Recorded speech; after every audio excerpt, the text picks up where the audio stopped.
I recently got Pokemon Black and White, or more specifically, Pokemon Black. I thought about getting White, but the Pokemon on the cover looked less like a Pokemon and more like a reject from a historically inaccurate medieval horror film. Come to think of it, almost all of the Pokemon in the new Unova region look like that. The one that mainly comes to mind is Sigilyph, or however you pronounce it, Sigilyph or something. When I first saw it, my first reaction was, quite literally, oh dear God, what is that thing?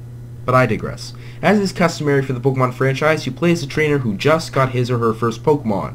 You then battle some friend, or in this case friends, of yours constantly throughout the game.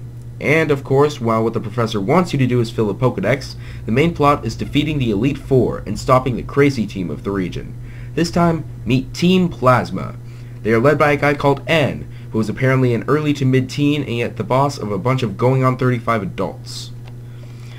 What is wrong with this picture?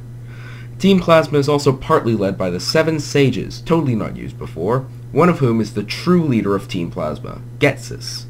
I think it's Ghetsis. Is it Gestis? I don't know. I beat that thing like a week ago.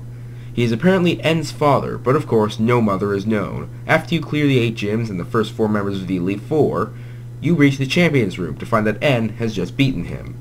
Oh right, I forgot to mention that Team Plasma's goal is to liberate Pokemon from humans. Basically, that means steal Pokemon, like all other teams have done. And they want to make sure all humans release their Pokemon by acquiring the legendary Pokemon of the game and speaking as a god or a hero or something. The legendary Pokemon that you, the trainer, gets depends on the game. Reshiram, the air-quote good one, and black for Zekrom, the air-quote evil one, for white. N gets the other one, and you fight with them, of course. After you've beaten N, Ghetsis/Gestis will come in and reveal that his goal is actually to rule the world. Oh my god, this is totally original and unpredictable. So you fight him immediately after N.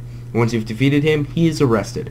And then, although unseen, he escapes. How did I see that coming?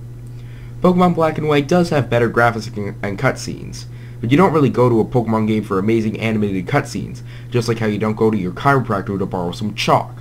Though I must admit I like the cutscenes, mainly the ones where the legendary Pokemon were brought out. Their awesomeness evaporated the water. All in all, Pokemon B&W is moderately good, certainly better than Heart Gold, sorry Johto fans, which I don't even bother getting halfway through because it's exactly the same as the original Gold. Oops, this is a review on Black and White, not Heart Gold and Soul Silver, my mistake. Final score, 5 out of 10. Relatively good. Be sure to consider it when you're making out your Christmas list.